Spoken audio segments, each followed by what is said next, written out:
Officer Pachowsky with Crimestoppers, Channel 7. Crimestoppers.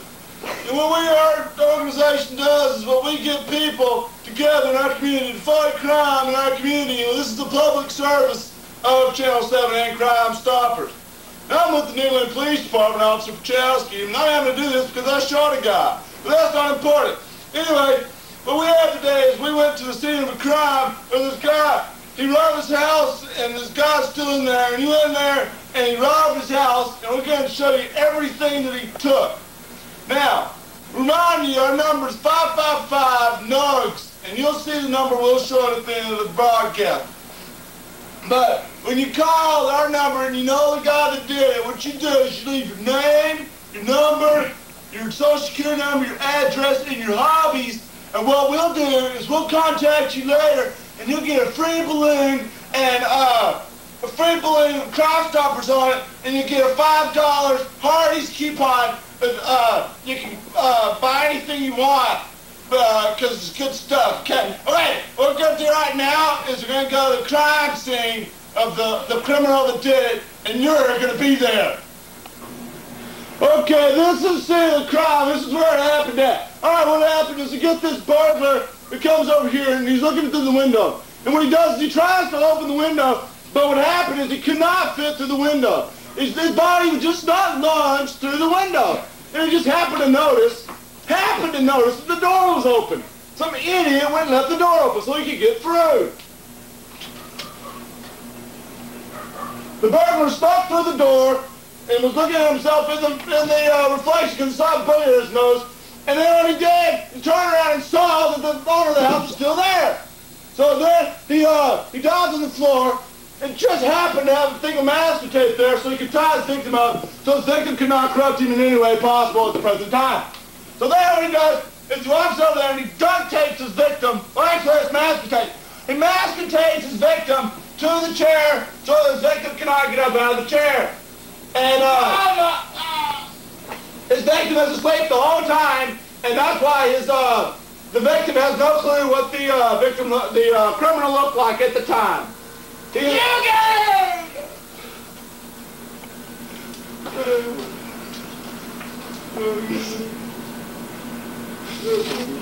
He continues to mask tape the victim to the chair.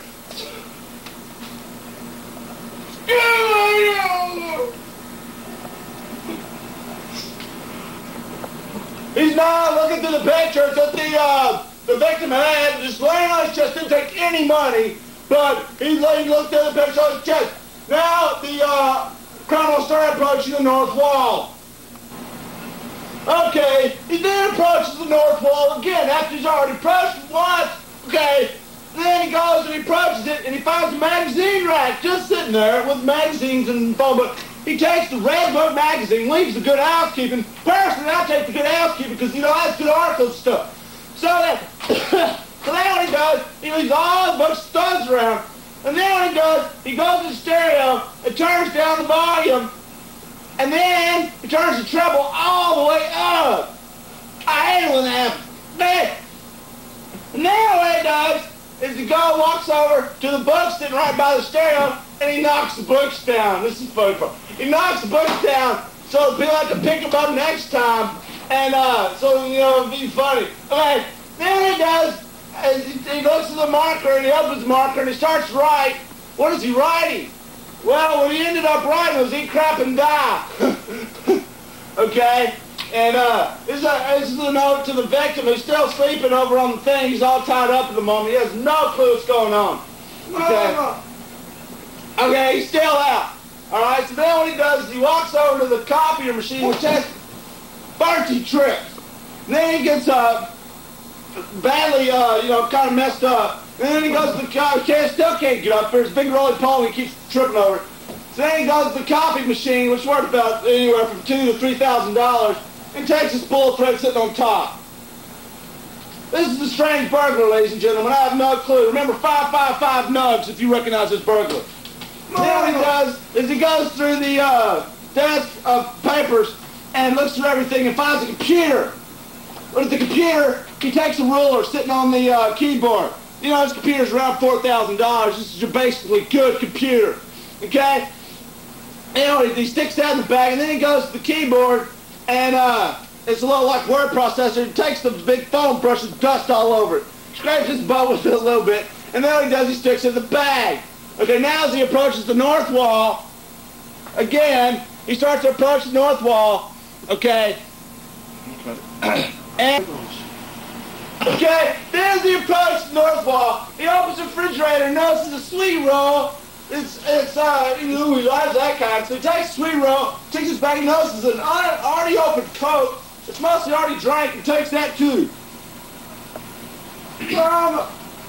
So he sticks that in his bag, and then after this, he picks up his hat, and he walks over to the coffee machine, as he so graciously walks over there, I cough, and he sticks his hand and wants to take a photocopy of his hand.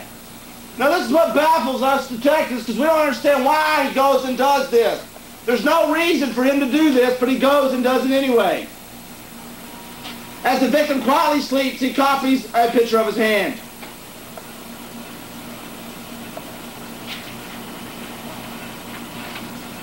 This is the evidence which you have based this entire case on, because he leaves the hand as evidence.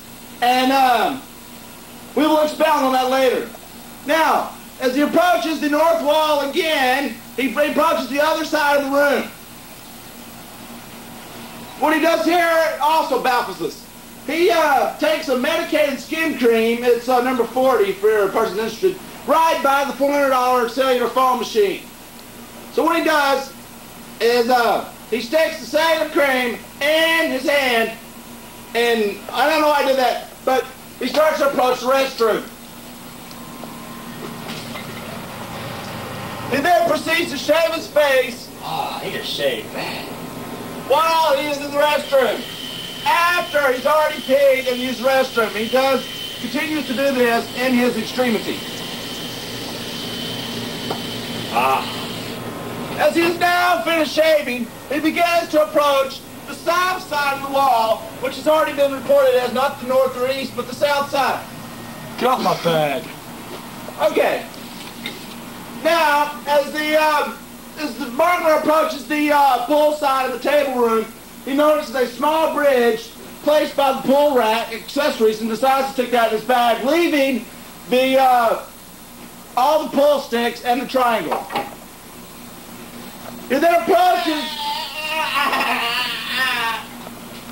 He approaches and hits the victim, who is so gingerly sleepy. After this, he approaches the stereo and decides to turn it up because it's not loud enough, or is not otherwise on by normal standards. Okay, he then approaches the stereo, and what he does is he turns it on.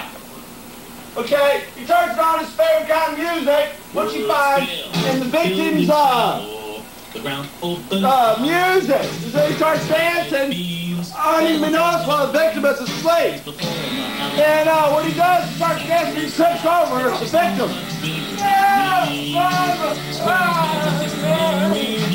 He then gets his bag and charts out of the house. Big men often tremble as they step aside. I thought I was big once. Okay, look, we're turning things down. She's actually size, but she seems much bigger. Okay, what we have to do is your ordinary basic crime.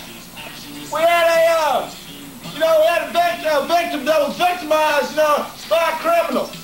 And it's supposed to show the crime was not paid. We have a description of him, 6'5", black male, wearing all black at the time. And you just been victimized, sir. We're talking about your story. And then what happened is he escaped out of the house with many valuable items. And what we're trying to do right now is to help the victim that's been victimized in this instance. Now remember, call 555-NUGS. NUGS, that's 9555 for you people up.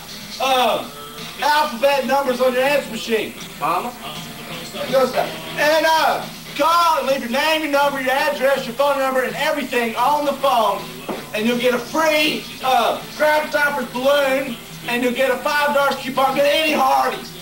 So thank you thank you. And hey, we're watching out for you. I gotta pee.